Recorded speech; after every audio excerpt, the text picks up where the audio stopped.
जनता परेशान है। हर आदमी हर लेवल पर कहीं न कहीं जिंदगी से बहुत परेशान है। तो मोदी जी और बीजेपी ने तो बिहार को बिल्कुल बर्बाद करके रखा है 10 सालों में। बिहार बिल्कुल गर्त में है। बिहार में समाज बेसिकली वो एकदम फेल्ड स्टेट है, बिल्कुल गया गुजरा राज्य है। वहाँ के लोग वहाँ से बाहर आकर उनके राज्यों में नौकरियां खा जाते हैं, तो लोग उनको गाली देते हैं। और इन सब के पीछे क्या कारण है? भाजपा ने बिहार को केवल अपने लिए कुछ सांसद पाने के लिए ही यूज किया है। जहां तक बिहार का सवाल है,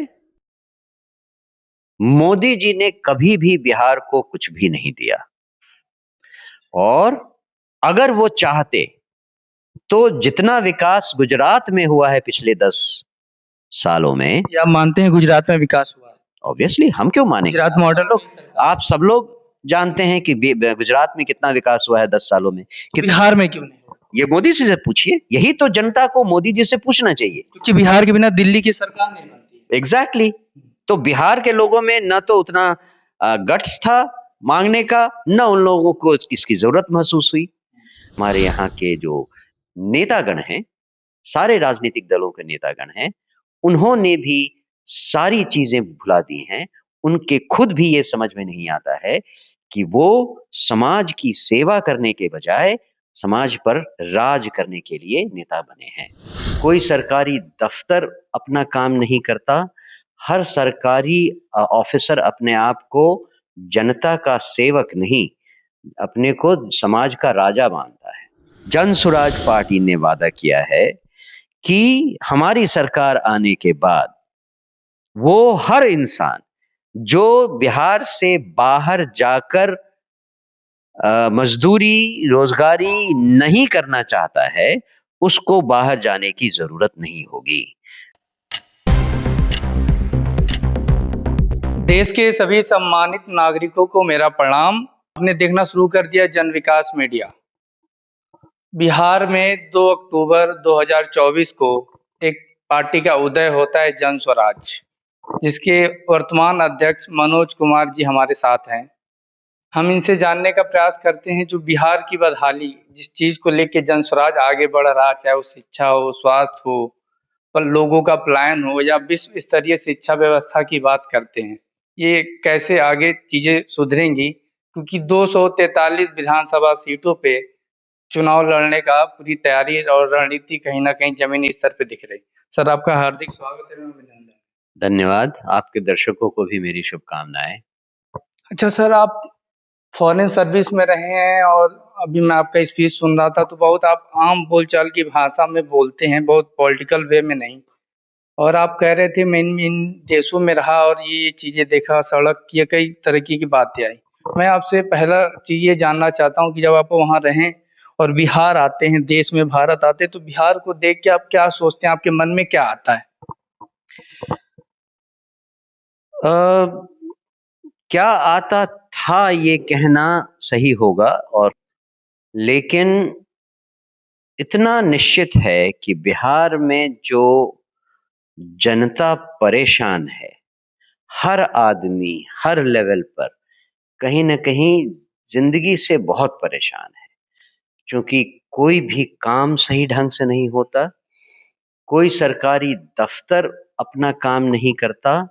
हर सरकारी ऑफिसर अपने आप को जनता का सेवक नहीं, अपने को समाज का राजा मानता है, जो सभ्य समाज के धारणाओं के बिल्कुल विरुद्ध है। जिस जिस समाज को सभ्य कहेंगे, वहां समाज में हर आदमी अपने अधिकार की सीमा को समझता है। वो जानता है कि हमारे अधिकार की सीमा वहीं तक है जहां तक हम दूसरों के अधिकारों को नहीं मारते हैं। हर सरकारी ऑफिसर, हर वो आदमी जो समाज के लिए जिम्मेदार है, कुछ काम दिया गया है, वो अपने आप को समाज के लिए एक कर्मचारी से ज्यादा अपने परिवार, अपने पावर को यूज करने वाला राजा मानता है। जिसको जिसको जहां जहां जो अधिकार मिले हैं, वो उस अधिकार का दुरुपयोग करने में जरा भी नहीं हिचकता है। जब तक ऐसी हालत रहेगी, तब तक बिहार में ये कुव्यवस्था कभी नहीं हटेगी। अनफॉर्चुनेटली हमारे यहाँ के जो नेतागण हैं, सारे राजनीतिक दलों के नेतागण हैं, उन्होंने भी सारी चीजें भुला दी हैं। उनके खुद भी ये समझ में नहीं आता है कि वो समाज की सेवा करने के बजाय समाज पर राज करने के लिए नेता बने हैं। यही सबसे बड़ा अंतर है।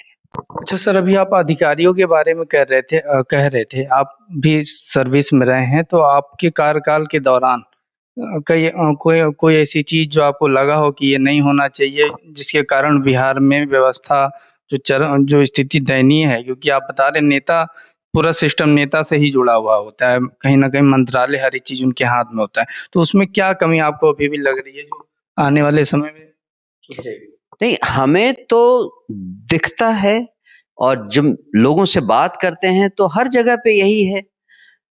चाहे कोई डॉक्टर हो, चाहे कोई टीचर हो, किसी भी सरकारी पद पे, अगर छोटे पद पे भी कहीं कोई हो, उसकी पहुंच जब तक ऊपर तक नहीं है, तब तक उसकी जिंदगी तबाह है।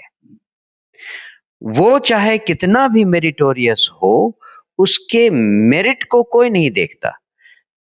उसके अपने साथियों में किसकी पहुंच किस नेता तक है, कौन कितना पैसा अपने सीनियर को खिला सकता है, किसी का काम अगर सेक्रेटेरिएट में रुका है तो कौन कितना पैसा देकर अपना काम सेक्रेटेरिएट से करवा सकता है। ये बात तो हम आम लोगों से सुनते आते हैं, और ये तो हमारी फैमिली में भी हमने देखा है। हम भी तो खैर इसी समाज से ही आते हैं ना, तो हम भी समाज में ही हैं। हम समाज के हर चीज को देख रहे हैं, और ये सब कहानी तो हर घर में, हर दरवाजे पर, हर परिवार में सर्वविदित है, सबको मालूम है, आपको भी मालूम है। तो हम किसी पे लांछन लगाएं, ऐसा कोई मैं नहीं कर रहा हूं। ये तो मैं केवल कैमरे पे कह रहा हूं। अदरवाइज आप किसी से भी पूछ लीजिए, सब तो यही कहेंगे कि बिहार में जो अफसरशाही का आलम है, वो आतंक से कम नहीं है। अच्छा, क्या कोई सरकार जब लंबे समय तक किसी राज्य या किसी देश में सत्ता में बनी रहती है, वो भी एक कारण बन जाता है? ऐसा नहीं है। 2 दशकों से लगातार नीतीश कुमार जी मुख्यमंत्री के पद पे हैं, कभी एनडीए तो कभी इंडिया, पाला बदल जाता है लेकिन सीएम सेम रहता है। नहीं, केवल वही क्यों, उसके पहले 15 साल तक लालू जी और उनके परिवार ने राज किया, उस समय भी तो कुछ नहीं हुआ।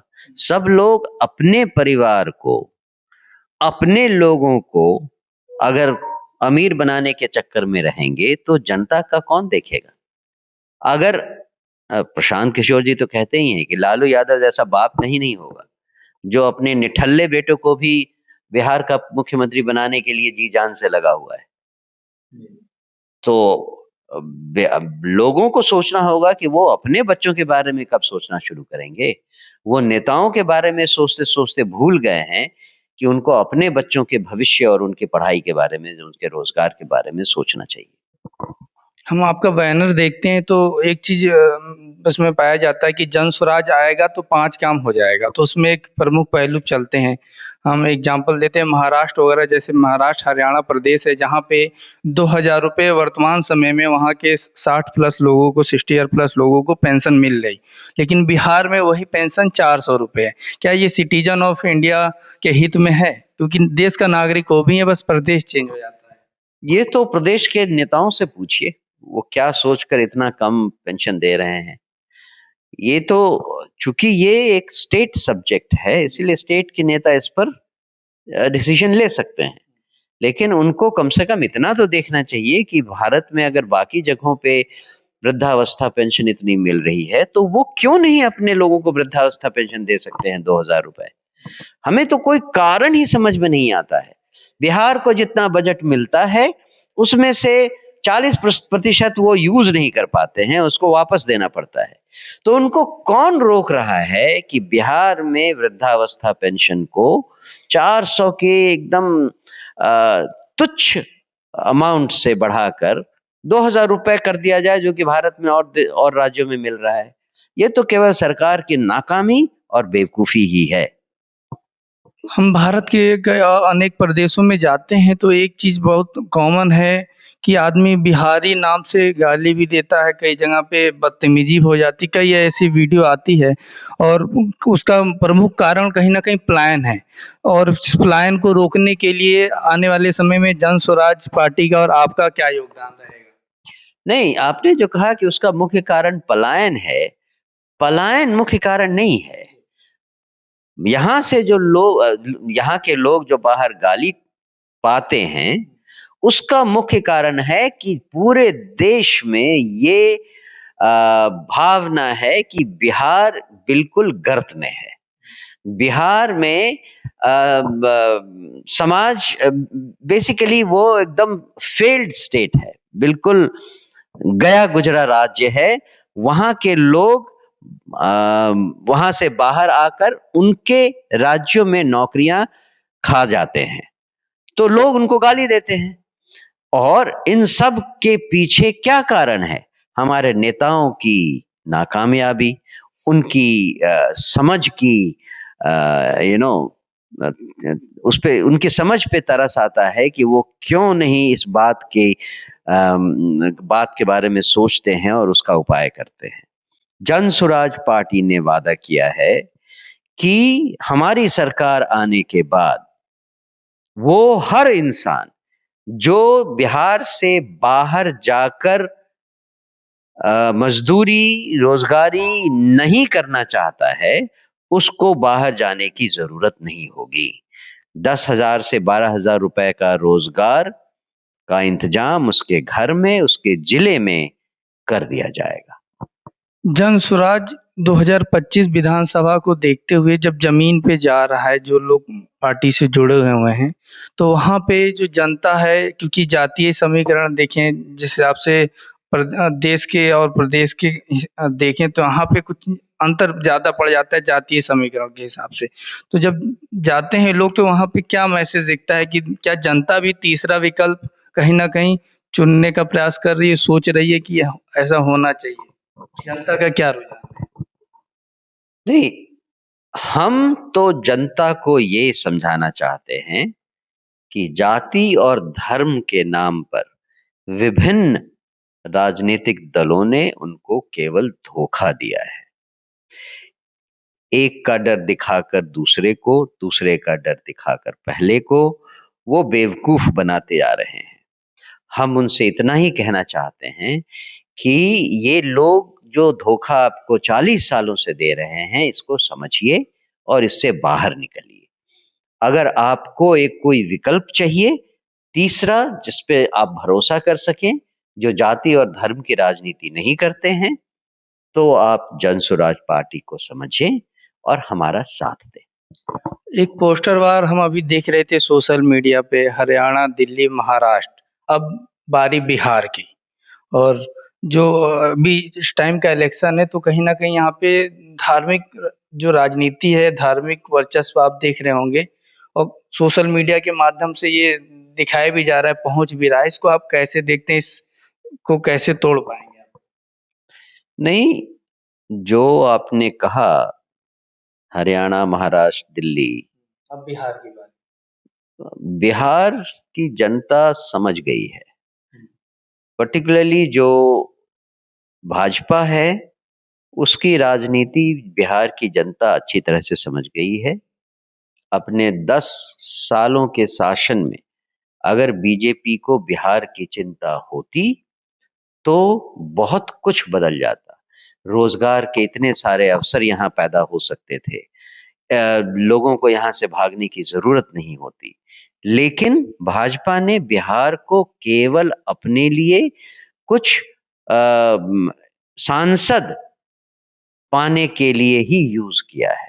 और एक चीज मैं यहाँ पे एक चीज रोकना चाहूंगा। मैं जब जमीन पे जाता हूँ तो लोग कहते हैं कि यदि इनको वोट दे दूं तो जंगल राज आ जाएगा।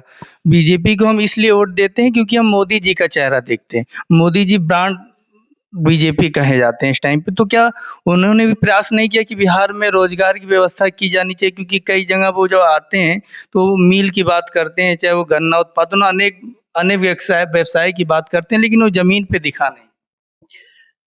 और एक चीज मैं यहाँ पे एक चीज रोकना चाहूंगा। मैं जब जमीन पे जाता हूँ तो लोग कहते हैं कि यदि इनको वोट दे दूं तो जंगल राज आ जाएगा।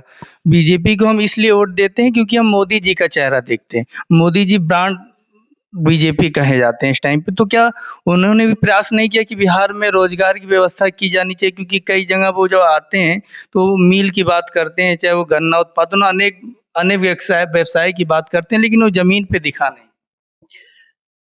तो मोदी जी और बीजेपी ने तो बिहार को बिल्कुल बर्बाद करके रखा है 10 सालों में। और अब वो बहाने करते हैं कि हम आपको ये दे देंगे, वो मिल दे देंगे, वो मिल दे देंगे। अभी तो प्रशांत किशोर जी ने कहा ही है था। इतना हल्ला हुआ इस बजट को लेकर, और बजट में बिहार को दिया क्या? मखाना बोर्ड। भाई 10,000 करोड़ का कोई इन्वेस्टमेंट लगा देते। इतने सारे, कितने लाख करोड़ का इन्वेस्टमेंट गुजरात में हो गया है पिछले 10 सालों में, उसका 1/10 ही आप यहां दे देते। इसकी हिम्मत तो हुई नहीं। खाली आप लॉलीपॉप दिखा रहे हैं कि हम मखाना बोर्ड दे रहे हैं आपको। अच्छा सर, आपने इन्वेस्टमेंट की बात की तो मन में एक प्रश्न आया। जब गुजरात में इन्वेस्टमेंट हो जाता है तो बिहार में क्यों नहीं? कई कई तरह के जब चीजें देखते हैं तो पाया जाता है कि जो यहाँ पे राजनीतिक समीकरण है, पृष्ठभूमि है, वो इन्वेस्टमेंट आने से पहले ही कहीं ना कहीं चीजें बदल जाती हैं। उसका कारण सिंपल है। पिछले 40 सालों में जिन नेताओं ने हमारे यहाँ राज किया है, उनको इंडस्ट्रियलाइजेशन से कुछ लेना देना नहीं था। न तो उनको समझ थी कि इंडस्ट्रियलाइजेशन कैसे किया जाए, न उनको ये समझ थी कि इंडस्ट्रियलाइजेशन का फायदा क्या होगा, न उनको जनता की कोई फिक्र थी, न उनको रोजगार पैदा करने की कोई चिंता थी। उनको तो केवल अपने पिछलग्गू चाहिए थे, जो कि केवल उनको बिना कुछ सोचे समझे वोट देते रहें। उन्होंने केवल और केवल 40 सालों में इतना ही काम किया है। बिहार की जनता को आप क्या संदेश देना चाहेंगे 2025 विधानसभा को देखते हुए कि किस हिसाब से वो प्रत्याशी या पार्टी का चयन करें? पिछले 40 सालों में आपने जो अपनी जिंदगी देखी है, अपने माता पिता की जिंदगी देखी है, जो जिल्लत सहा है, उससे अगर अपने बच्चों को बाहर निकालना है तो अब उन पार्टियों का साथ छोड़ दीजिए जिन्होंने आपको 40 सालों से धोखा दिया है। एक नई पार्टी जो आपके सामने है, जन स्वराज पार्टी, उसे एक मौका देकर देखिए और हम आपसे वादा करते हैं, आपका और बिहार का चेहरा बदल देंगे। जय बिहार।